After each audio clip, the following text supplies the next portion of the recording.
بہت ہی زبردست خدا کا کلام آپ کے لیے لے کر آئے ہیں، اور یہ کلام آج آپ نے بڑے غور سے سننا ہے۔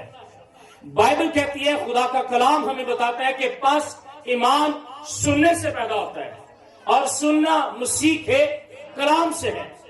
اگر آج آپ کلام کو سنیں گے تو آپ کے اندر ایمان پیدا ہوگا، اور اگر ایمان پیدا ہوگا تو پھر معجزہ ڈیفینیٹلی آپ کی زندگی کے اندر میک شور آئے گا، کیونکہ آپ نے کلام سنا ہے۔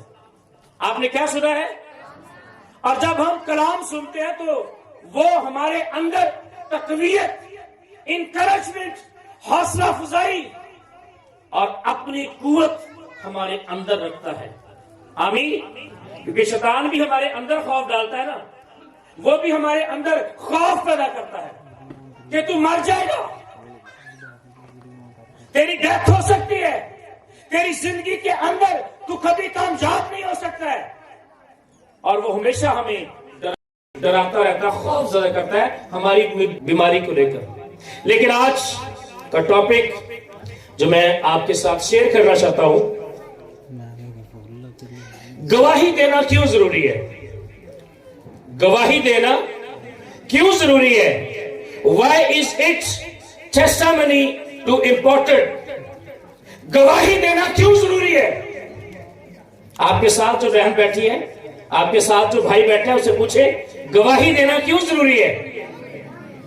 کیونکہ آج ہم اس بات کو سیکھیں گے اور دعا بھی کریں گے کہ خدا آپ کی زندگی کے اندر گواہی قائم کرے، اور آپ وہ گواہی اپنے لبوں پر لے کر آئیں اور خدا کی شکر گزاری کریں۔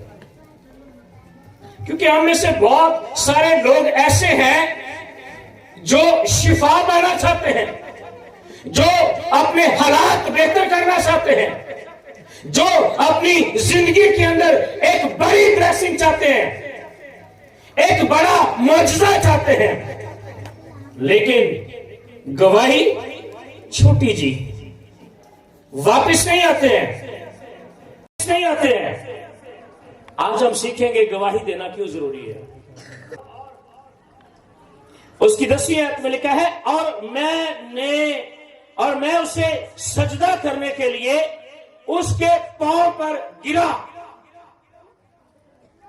یہاں پر جب یوحنا عارف آسمان پر خدا اسے لے کر گیا ہے تو یوحنا عارف نے کیا کیا؟ ایک فرشتے کو دیکھا، ایک بزرگ فرشتے کو دیکھا، اور فوراً سے اس نے کیا کیا؟ اسے سجدہ کرنے کے لیے اسے پیروں سے ڈگ پیا۔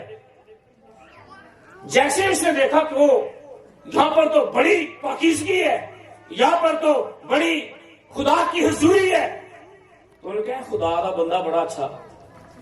اب اسے سمجھ نہیں آ رہی تھی کہ یہ بھی فرشتہ ہے اور میں سجدہ کس کو کر رہا ہوں۔ لیکن یوحنا نے کیا؟ اس فرشتے نے کیا کہا یوحنا کو؟ لکھا ہے، میں اسے سجدہ کرنے کو اس کے پاؤں پر گرا، اس نے مجھ سے کہا۔ کس نے کہا؟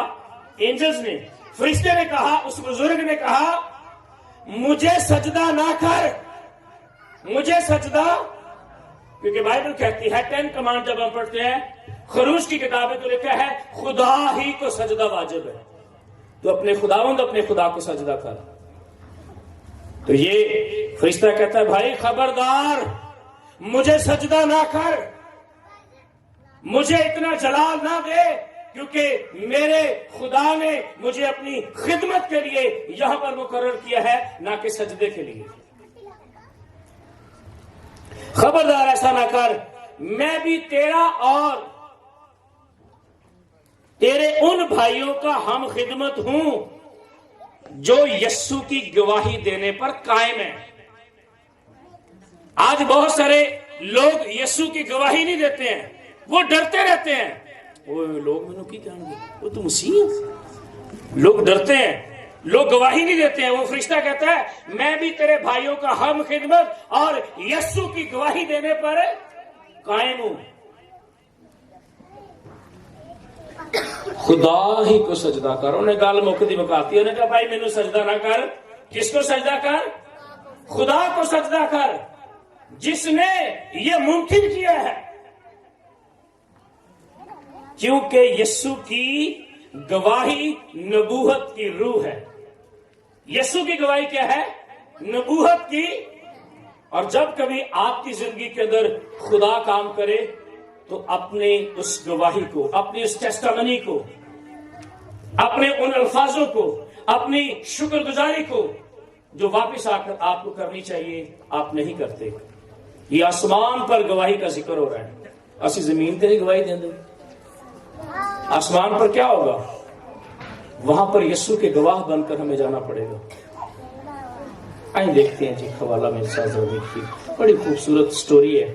یہ سٹوری آج میں کوڑ کے حوالے سے نہیں بلکہ میں گواہی کے طور پر آپ کو بتانا چاہتا ہوں۔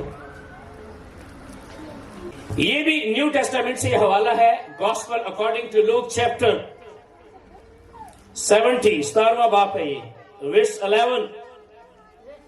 یہاں پر یسوع 10 کوڑیوں کو شفا دیتا ہے۔ کیا دیتا ہے جی؟ آپ میں سے بھی کسی نہ کسی کو شفا کی ضرورت ہوگی، کسی کو جاب کی ضرورت، کسی کے حالات خراب، کسی کے گھر میں راشن نہیں، کسی کے پاس گاڑی نہیں، اینی ہو کچھ بھی آپ کی زندگی کے اندر پرابلمز ہو سکتی ہیں، اور یہاں پر 10 لوگوں کو یسوع نے شفا دی ہے ایک ہی وقت میں۔ کتنے لوگوں کو شفا دی ہے؟ 10 لوگوں کو شفا دی ہے۔ اور ان کی بیماری کیا ہے؟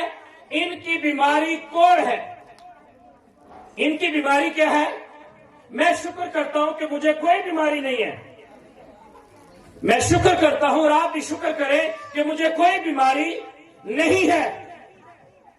یہ کوڑ ایسی بیماری تھی جو کسی کو ٹچ کرنے سے لگتی تھی، یہ کنورٹ ہوتی تھی، یہ ایک دوسرے کے اندر ٹرانسفر ہو جاتی تھی۔ اگر کوئی کسی کو ہاتھ لگاتا تھا تو اس نے، اس لیے کوڑیوں کو الگ رکھا جاتا تھا۔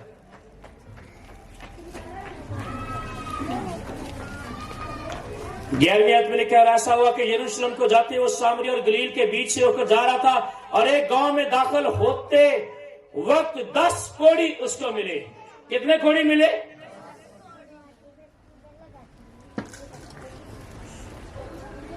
انہوں نے دور کھڑے ہو کر، اب یسوع مسیح کا اور اس کا فاصلہ چیک کریں، کیونکہ کوڑی جو تھا یہ کسی کے نزدیک نہیں آتے تھے، کیونکہ جب کاہن انہیں سرٹیفکیٹ دیتے کہ جاؤ اب آپ نے کہنا ہے کہ ہم کوڑی ہیں، تو جب کوئی کوڑی آپ کے پاس سے گزرے یا آپ کے نزدیک آنا شروع ہو تو کوڑی کو یہ کہا جاتا تھا کہ تم نے دور سے کیا کرنا ہے؟ کوڑی ہوں، کوڑی ہوں، کوڑی ہوں، یعنی کہ میں ناپاک ہوں، میں ناپاک ہوں، میرے نزدیک کوئی نہ آئے۔ وہ گندی بیماری تھی کوڑ کی۔ بائبل کہتی ہے یسوع اور ان کے درمیان تھوڑا سا فاصلہ تھا، اور یہ دور کھڑے ہو کے کیا کہہ رہے ہیں؟ کیا کہہ رہے ہیں جی؟ ان کا ایمان چیک کریں جی۔ ہم کہتے ہیں ہاتھ رکھا جائے، ہم کہتے ہیں جی تیل ہونا چاہیے، ہم چاہتے ہیں کہ ہمارے لیے کوئی اسپیشل پریئر ہونی چاہیے جی۔ دیکھو آج اسپیشل پریئر ہونے لگی ہے۔ یسوع یہاں پر اسپیشل پریئر کرنا چاہتا ہے، اور ریکویسٹ کن کی تھی؟ کوڑیوں کی تھی۔ انہوں نے دور کھڑے ہو کر بلند آواز سے کہا، آئے یسوع، آئے صاحب، ہم پر رحم کر۔ کہ آپ نے کبھی اپنی دعا میں یہ الفاظ استعمال کیے ہیں؟ اے یسوع، اے صاحب، اے استاد، اے ربی، اے ابن داؤد۔ بائبل کے ٹائٹل ہے یہ، ایسے کھڑو۔ انہوں نے ٹائٹل استعمال کیتے تو معجزے انہوں نے زندگی چ ہوئے۔ اسی کہتے یسوع شفا دینی تو دے دے، نہیں تو نہ صحیح، ہاں جی، نہیں تو میں کسی ڈاکٹر کو چل جائیں گے۔ ان کو ڈاکٹروں نے اور کاہنوں نے، یہودی کاہنوں نے رد کیا ہوا تھا کوڑ کی وجہ سے۔ اب یہ جانتے تھے کہ دنیا کے اندر صرف ایک ہی ہستی ہے، اور انہوں نے جیسس کے بارے میں سنا ہوا تھا، انہوں نے یسوع مسیح کے بارے میں سنا ہوا تھا کہ اگر یسوع دور ہی سے کہہ دے، اگر یسوع دور ہی سے کہہ دے کہ جا شفا پا جا۔ اچھا، پرانے عہد نامہ کا نبی الیشا اگر گھر میں ہی بیٹھ کے کہہ رہا ہے اس بندے کو کہ جا کے نہا